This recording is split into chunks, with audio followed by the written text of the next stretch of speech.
Hello, Instagram. I can't say welcome to Friday Night Live because I had to postpone Friday until Saturday.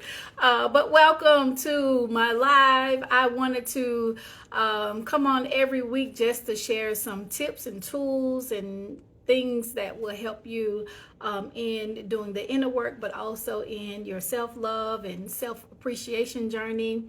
Hi, Melanie.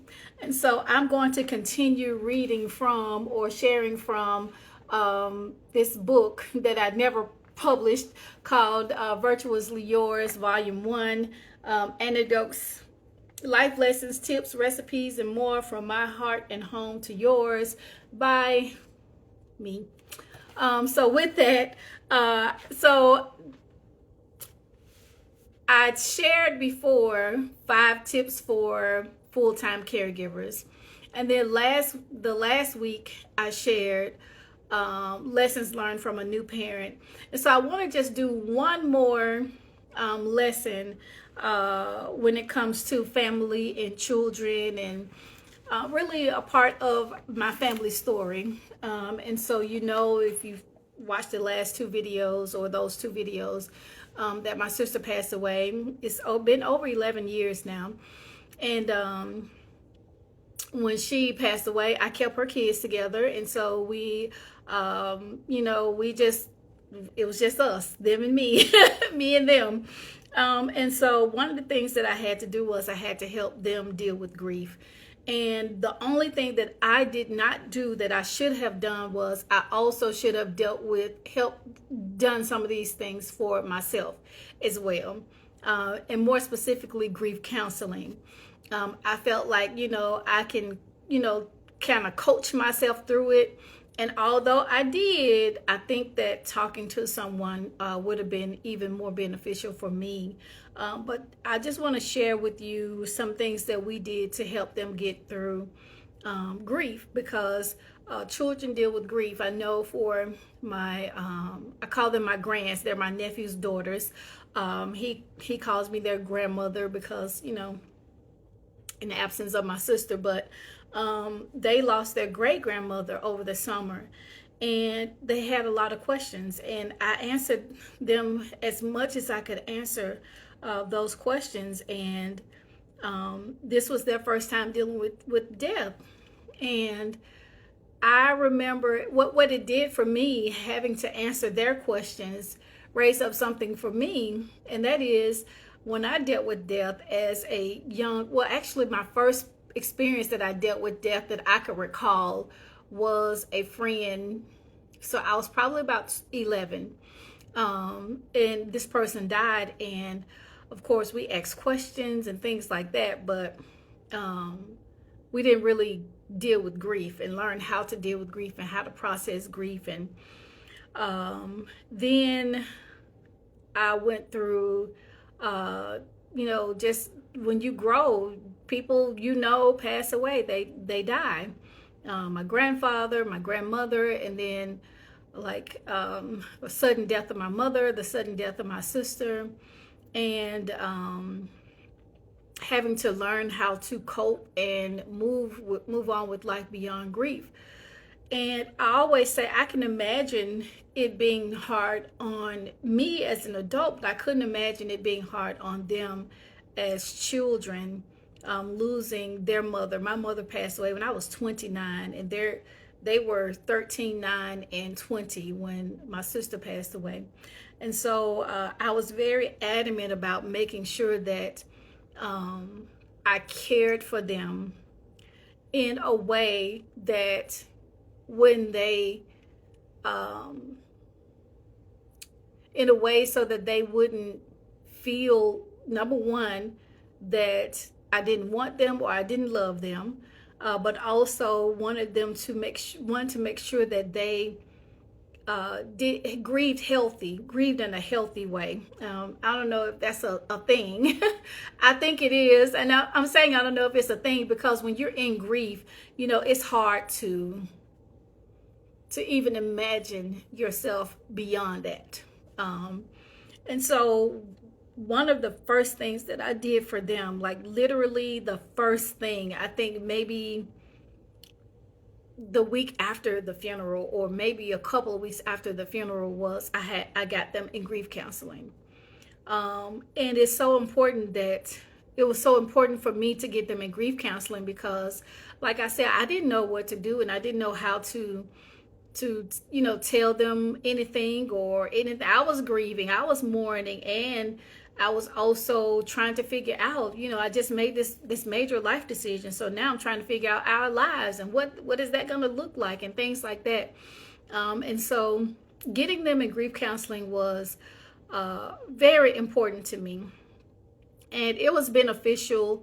But one of the things that I did, and I talked about this last week, pardon me, was about letting your children be a part of your decision making process.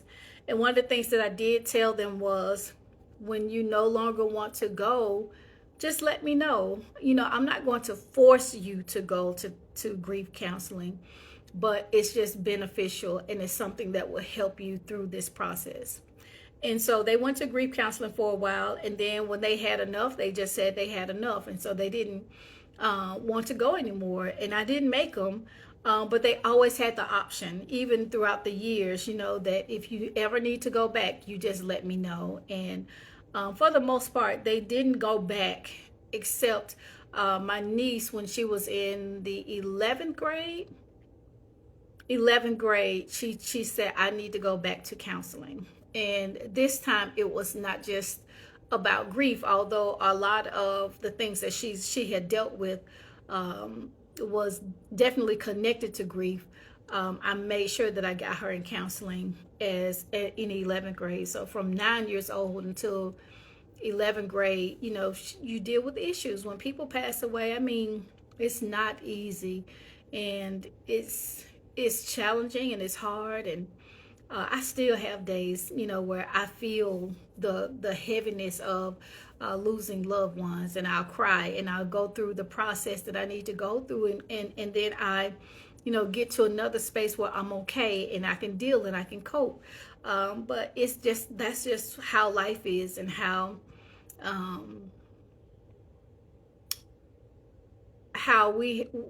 how life is.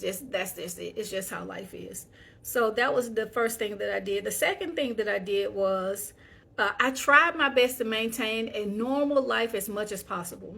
The only thing is, 2 months after that, a lot on my mind, and one day put something on the stove and went to another room and completely forgot that I put something on the stove, and so we had a kitchen fire, and we ended up having to live in an apartment for 3 months. And then we were moving around, family and friends. I always like to say homeless, but not necessarily homeless, because we had a home, but moved around for 1 month after the apartment and until we got back into the house. But I kept them in the same school system. They had the same friends. We didn't move. We stayed in the same house and everything. The only thing that I can say that the move did was, because we had to leave the house while it was being reconstructed from the fire, is that I didn't have to go through the process of taking her clothes out of the house and them seeing that part. Like that really kind of took care of itself with the fire, because then, everything had to come out of the house. And so what I did was, while that process took place, I kept certain things like jewelry and things that I knew were valuable and things that were important. But for the most part, I was able to just give the clothes away, and it wasn't a big deal. But they had the same everything, the same house, the same friends, and the same school system, the same everything. Even when we stayed in the apartment, we were in the same school district. We just had to, instead of riding the bus, I had to take them to school. So that's kind of how that worked. And what that did for them was that kind of helped them, still have a sense of normalcy. We still went to the same church. Like nothing changed apart from the 4 months that we were out of the house.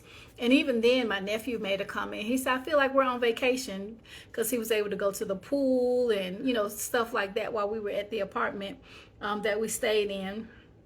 And so that was number two, is I did my best to maintain a normal life as possible. And I think that that's a great way to help children deal with grief, because when they're grieving, and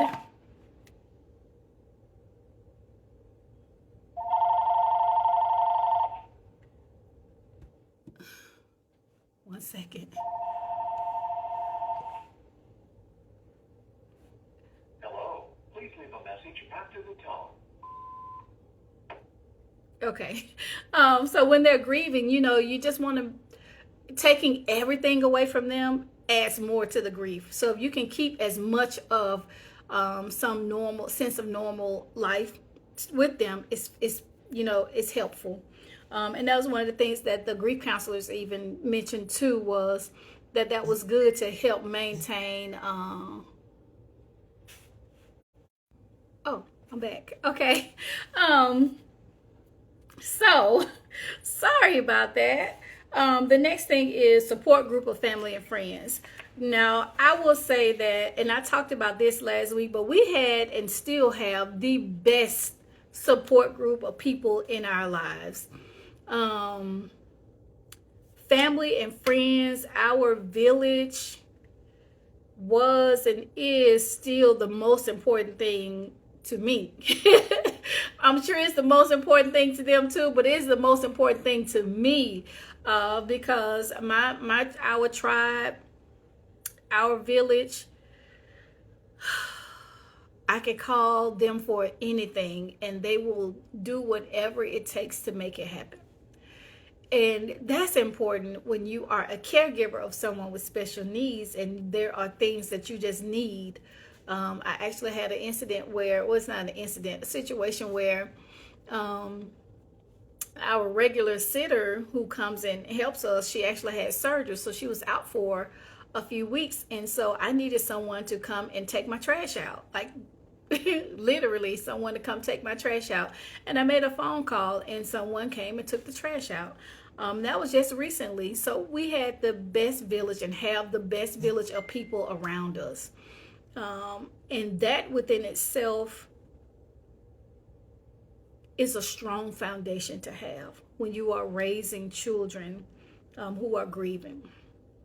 Having the right people around you and having people who love them and support them and can hold space for them while they're grieving is super important. So make sure that you have the right people around your children as they are grieving, and around you, even if you are grieving. Make sure you have the right people around you, because that is so helpful, so helpful. The next one is, and this is something that we did, we started an annual tradition, but that is keep memories alive. And this came by way of my uncle. My uncle came and visited us one day, and we were just, sitting around talking, and then we started talking about my sister, and, and just having we're just laughing. And this was like fresh when it first happened. And one of the things that he said was, this is how you're going to get through. You're going to have to keep her memories alive. And it's so funny because my niece, who's 9, I used to always say, I hope she didn't forget certain aspects of her mom, because she's, you're 9 years old and then grieving. And so having something that traumatic happen in your life, my hope was that she never forgotten certain aspects. But we kept so many memories alive that she still remembers so many things. Like, she vividly remembers a lot of things that happened in her childhood. So keep the memories alive. Make sure that you are, talking about those times when you were with that person, and, the joy that they brought in your life, and just all of the things that you remember. Just keep those memories alive, because what that does is it keeps the presence of that person active and just in your heart and in your mind. And so what we decided to do was, we started having what we call, my sister's name was LaQuanda, and everybody called her Quanda. We started having Quanda Day. And what we would do is, every year at the anniversary of her death, on a Saturday, we would just cook. I would cook, and we would invite family and friends over. And the whole day was centered around just talking about her, the memories, and all the things that she brought to everybody's lives. And it was just a really fun thing that we did for a few years until they said they didn't want it anymore. And that's another thing, I let them be a part of how they grieved. I didn't dictate to them and say, this is how you grieve. I let them be a part of that process. And so when that was no longer what they wanted or needed, they said, hey, I don't want to do this anymore. And we stopped. And so now, we talk about her. We have some wonderful times and great memories, and we still have family gatherings, although it's not dedicated specifically for her. In our family gatherings, she's always brought up. And so keeping those memories alive is super important. And then the last thing that I can say that you can do to help children deal with grief is just giving them gentle reminders that it's okay to grieve. It's okay to go through the processes. There are so many aspects of grieving, you can deal with anger, you can deal with depression, you can deal with denial. You can, just it can be very overwhelming mentally and emotionally and even physically. So just give them gentle reminders that it's okay to grieve and it's okay to go through those processes whenever those processes or whenever those feelings come up. Give them those reminders and let them know that everything is all right, because everything really is all right. And I always remember this little, I like to call it an encounter I had with someone who I believe was an angel on a train. And one of the things that he said, it's already all right. And I always hold on to that. And I always would tell the children that it's already all right. It's already all right. We have the peace, we have the joy. God is with us. Your mom is with us. And those were my reminders. And that's how we have to get through those processes in those times. But more than anything, my last piece of advice, and this is not in this particular book, is to just love on your children or any child that who's dealing with grief. If they don't need anything else, they need love during that time, because death is so uncertain, not just in death itself, but in the lives of people who are left behind. Everything is so uncertain and so scattered and so unsure, that you just need love. You need the love to anchor you and support you during that time. So that's really all I want to do, is just come on and share about that. Again, it's my book that I never published. It's so funny because it's still sitting out there. Oh my gosh, it's still in the portal for me to just press the button to publish. But it's called Virtuously Yours. And yeah, so with that, thank you so much for watching this video. If you are watching on YouTube, I want to encourage you to click below this video and join my mailing list. And in my mailing list, I'm about to do something very fun in the month of February, and we're going to have an email challenge centered around self-love. So I want to invite you to do that. But also, for any person who's watching this video and you are struggling emotionally, mentally, if you are, having challenges with forgiveness, if you are having challenges connecting to Source, which is God, I want to encourage you to grab my Inner Work Starter Kit. The Inner Work Starter Kit is filled with so much inner work to help you in getting yourself healed. That's the ultimate goal, is healing. And I always like to use HEAL as an acronym that stands for honor, empower, accept, and love yourself. And so once you get the starter kit, you can start your healing journey. What that means is you start doing the inner work to heal. Hi, Narissa. You start doing the inner work to heal yourself, to honor, empower, accept, and love yourself. I like to say, when you can do those 4 things, honor, empower, accept, and love yourself, you automatically heal yourself. When you heal, you heal. Okay. And so that Inner Work Starter Kit, you can click the link in my bio here. If you're watching this on YouTube, then you can click down below. One of the things that I always like to say about this starter kit is it is a gateway for you to live a happier and healthier life. And especially in the time that we're living in, you know, so many of us have been through a lot in the last 3 years. And this is the time to just pour back into yourself, and you can do that by grabbing that starter kit. So with that, thank you. Yes, honor, empower, accept, and love. That is my acronym for HEAL, and that is the basis on what I teach. I teach women how to honor, empower, accept, and love themselves, and I love what I do. I'm so grateful to God. I know you teach, you help women, you know, discover their purpose. I'm so grateful to God for giving me that purpose, for giving me that calling, because it's been my life work for myself. And I share this all the time, that I had the lowest of low self-worth and the lowest of low self-esteem. And then I was in a marriage where I left that marriage wearing clothes 2 sizes too big because of the just emotional abuse, you know. And so it's just amazing how when you work on yourself and you do the inner work, that you can set yourself free and you can be healed. So with that, thank you. Oh, you recorded a video on self-love. Yes, I love it. I love it. I love it. So that's all I wanted to share. Thank you. I was sharing from, this is a book that I actually, this would have been my second book published, but I never published it. And it's still sitting in the portal called Virtuously Yours.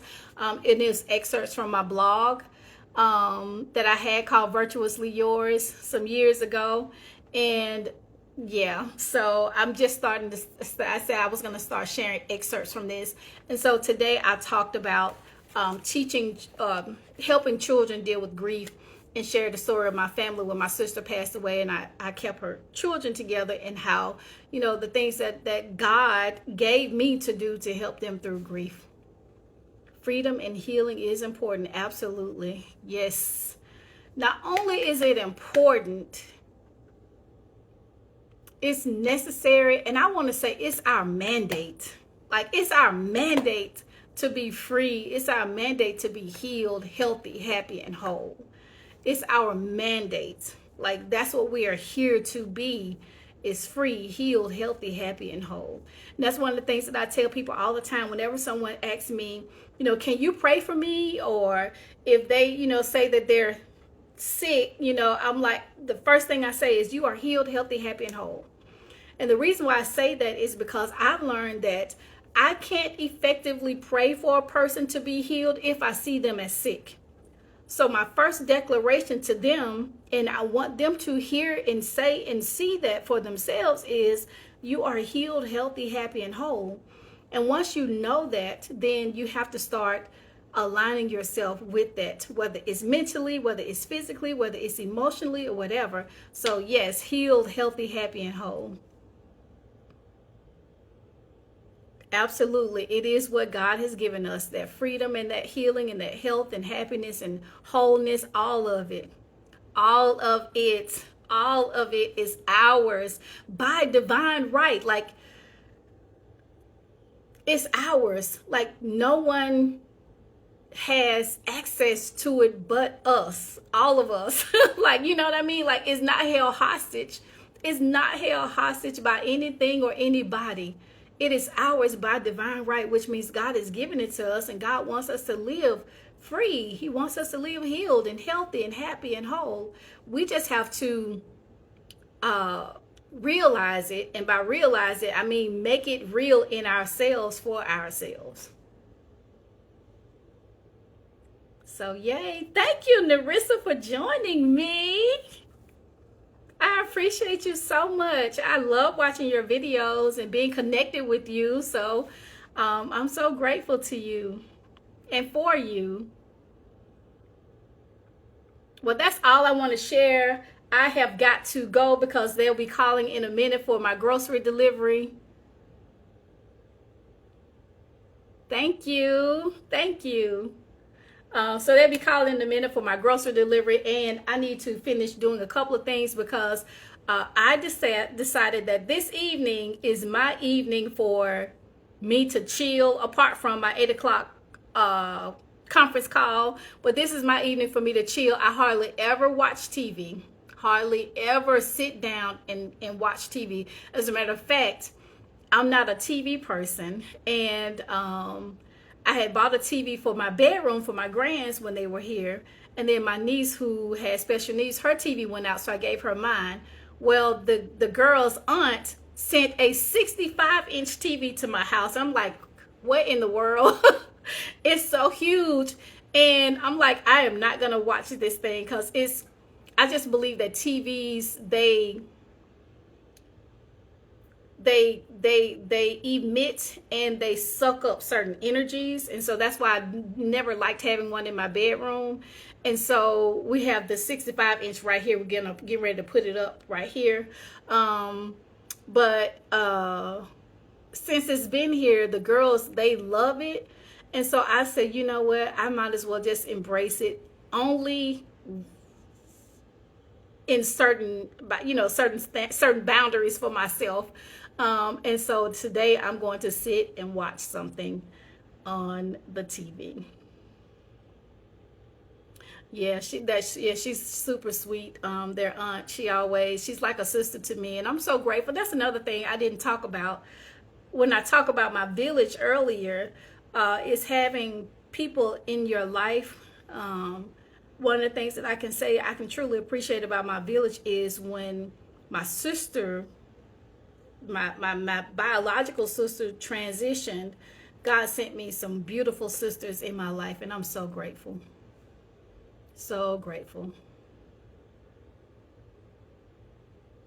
Oh, you're having a chill day too. Yep, got to do a little work. So that's why I am coming back for my confidence call at 8 o'clock. And then after that is more chilling. And then tomorrow is the day that I always teach in Inner Work University. And tomorrow we're talking about authentic self-love inside of my coaching group. And I love, love, love my ladies there. We are having a good time going through our Gorgeous Soul program, which is based on my book here. So, yes, I have them permanently. So, here's the thing. So, it's been 11 years since she's passed away. And at the time, they were 9, 13, and 20. The 20-year-old, when she was 17, she suffered brain injury. When she was 18, rather. So 2 years prior to my sister passing away, she suffered brain injury. So she is permanently dependent. So I have her too. So I still have her. But the then 9-year-old is now 20 and second year in college. And the then 13-year-old is 25, and he has some beautiful daughters that I watch in the evening time. And so that's why I said that's why the TV is here, because they like watching TV and stuff. So but yeah, I took them and I have them permanently. Well, yeah, had them permanently, although I still have the one with special needs, and she'll always be with me. She's actually 31 now. Yeah, she'll be 32 next month. Thank you. Thank you. Thank you. I felt that. For whatever reason, I felt that. Thank you.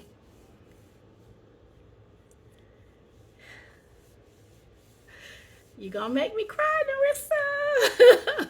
Thank you for that too. I felt that. I really felt that. Thank you. Starting to get tears in my eyes, but thank you. Thank you. Ah, thank you. Well, have an amazing Saturday. Hope you enjoy your rest and your class. You said you're gonna do you have a class tonight? Do you have a class?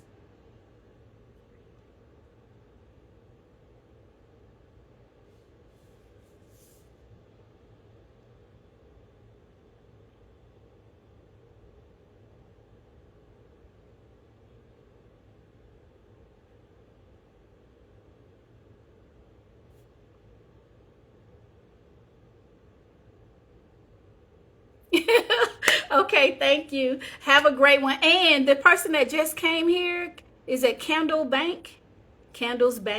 Thank you for joining me the other day, Wednesday morning, for my guided affirmation when I came on live to do that. Thank you for joining me and for inviting your friends to join. I think we had like 56 people that was on that live. So I'm going to come back and do another one probably Wednesday morning as well. Guided affirmation is something that I do inside of my private coaching group, and it is usually lasts about 30 minutes where we just use. So what I did was, back in 2016, I took the idea of guided meditation, doing the breathing, and we use our words. And so we breathe and we affirm, and then we affirm something over and over. So you experienced that the other day. And so we do that every Wednesday morning. We do our what I like to call midweek guided affirmation. And so I'll come back on and do another one. The one that I did was only 10 minutes, but again, we go for 30 minutes, and it's so empowering. So thank you for being here, and thank you for inviting your people to join us. Oh, so hold on one second. It was supposed to be Thursday, but you canceled it because, I saw that you said that you weren't feeling well, but you are healed, healthy, happy, and whole. You were then, and you are now. So that's it. Well, thank you guys. Have a great night and a great weekend and a great week, and just be blessed. Be blessed. I always like to end all of my lives from this line from A Course in Miracles, which is on the back of my book, that says, "You are the work of God." God's work, or it says His work, is wholly lovable and wholly loving.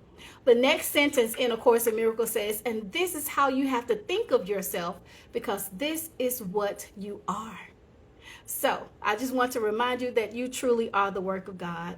You are wholly lovable and wholly loving. Take care.